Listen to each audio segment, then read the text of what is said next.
The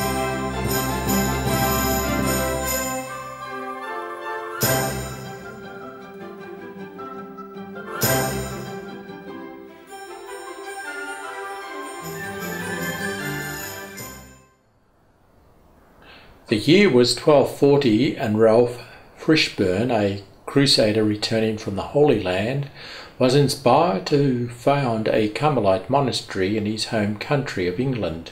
2 years later, in cooperation with Richard de Grey of Cottenor, a fellow crusader who had donated a small piece of land at his estate in Aylesford, he welcomed the Carmelites to England.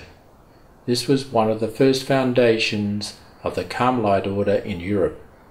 Within 2 years there was a Carmelite foundation in southern France, and by 1245 they were so numerous that they were able to hold their first general chapter at Aylesford, where St. Simon Stock, an 80-year-old Englishman, was chosen superior general, under whose guidance the order continued to flourish, according to a written account from the late 14th century. St. Simon was an Englishman, a man of great holiness and devotion, who always in his prayers asked the Virgin to favour his order with some singular privilege. The Virgin appeared to him holding the scapular in her hand, saying, "This is for you and yours, a privilege. The one who dies in it will be saved."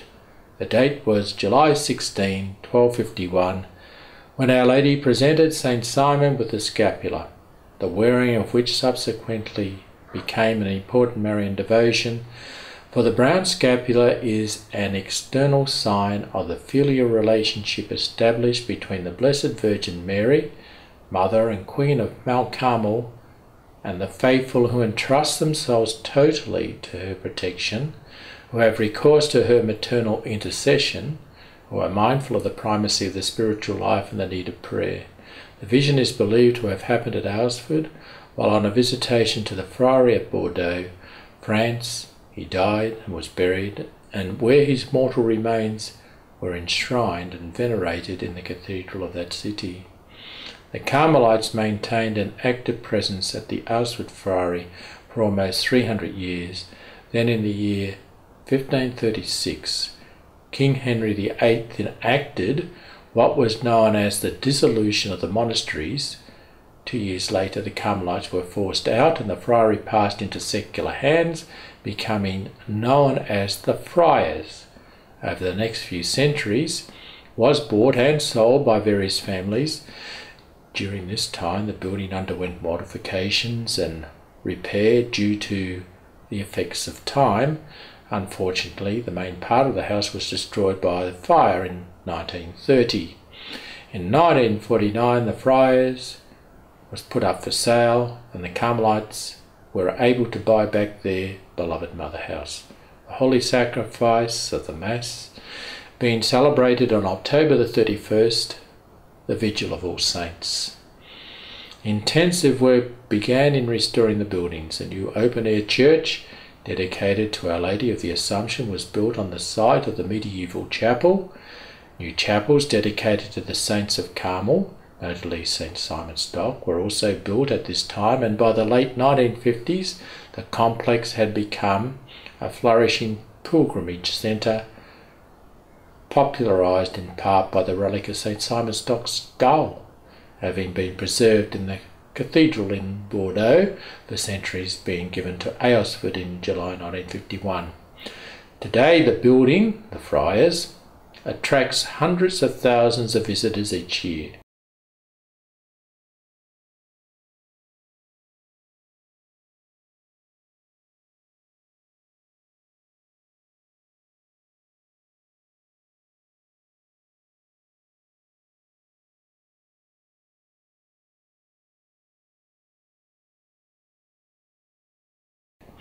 But let us return to the Brown Scapular, for the feast day of Our Lady of Mount Carmel on July 16th is in commemoration of the day Our Lady gave the Brown Scapular to St. Simon Stock.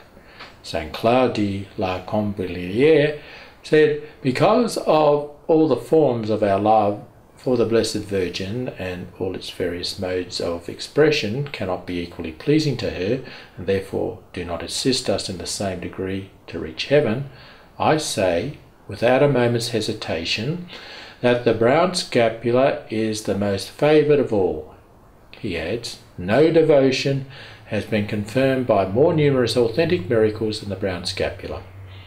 Pope Pius XII said, the scapular is a practice of piety which by its very simplicity is suited to everyone and has spread widely among the faithful of Christ to their spiritual profit. Pope Paul VI said, let the faithful hold in high esteem the practices and devotions to the Blessed Virgin, the Rosary and the Scapular of Carmel, and in another place referred to the scapular as so highly recommended by our illustrious predecessors. Saint Dominic uttered this famous prophecy to Angelus, a Carmelite friar. To my order, the Blessed Virgin will entrust a devotion to be known as the Rosary, and to your order, Angelus, she will entrust a devotion to be known as the Scapular. One day, through the Rosary and the Scapular, she will save the world. The more a soul is consecrated to Mary, says St. Louis Grignon de Montfort, the more it is consecrated to Christ.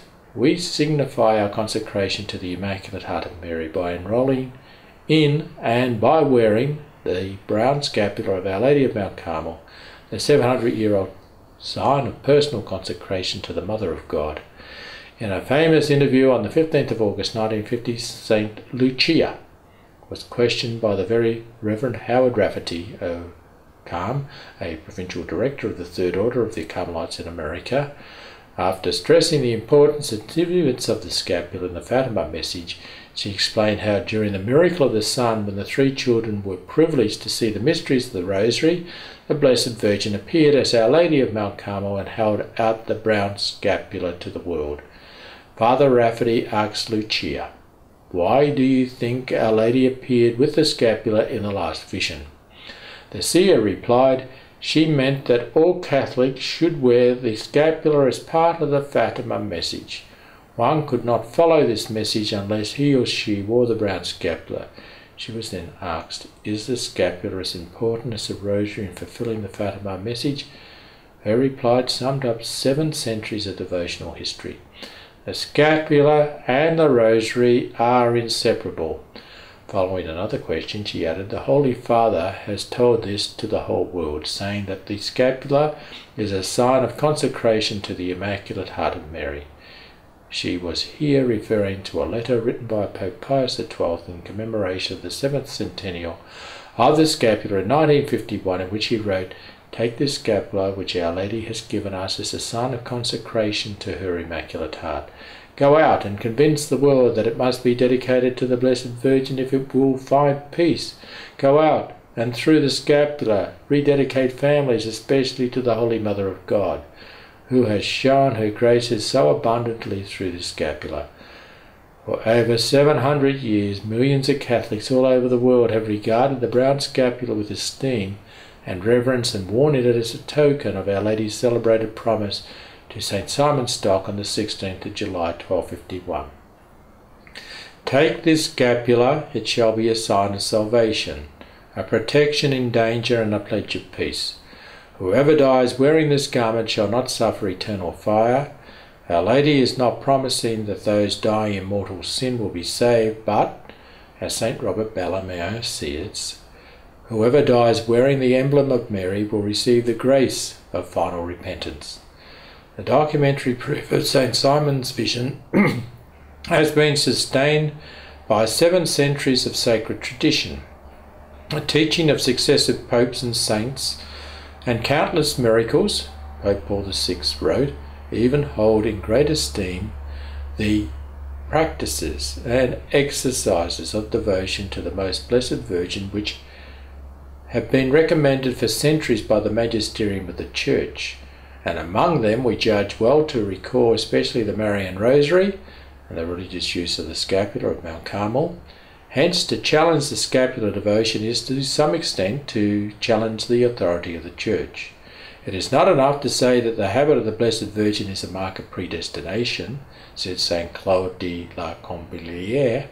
It is more than a sign of true devotion to Mary because of the alliance which Mary contracts with us and which we contract with her. No other devotion renders our salvation so certain.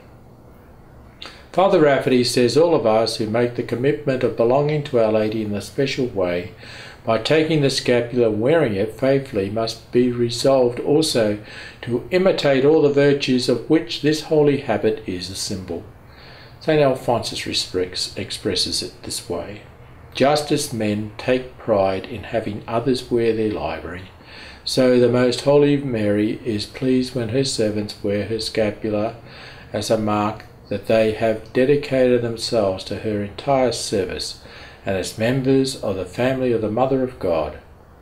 When Pope John Paul II addressed the Carmelite family in the year 2001 on the occasion of the 750th anniversary of the bestowal of the scapular, he said that over time this rich Marian heritage of Carmel has become, through the spread of the Holy Scapular devotion, a treasure for the whole Church by its simplicity, its anthropological value, and its relationship to Mary's role in regard to the Church and humanity. This devotion was so deeply and widely accepted by the people of God that it came to be expressed in the memorial of the 16th of July on the liturgical calendar of the Universal Church, namely the feast of Our Lady of Mount Carmel. And it is this feast and the shrine honouring Our Lady under this title that we have endeavoured to honour in this episode, the Marian Shrines of the World.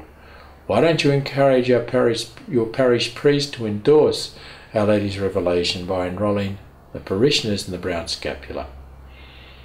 Ave Maria.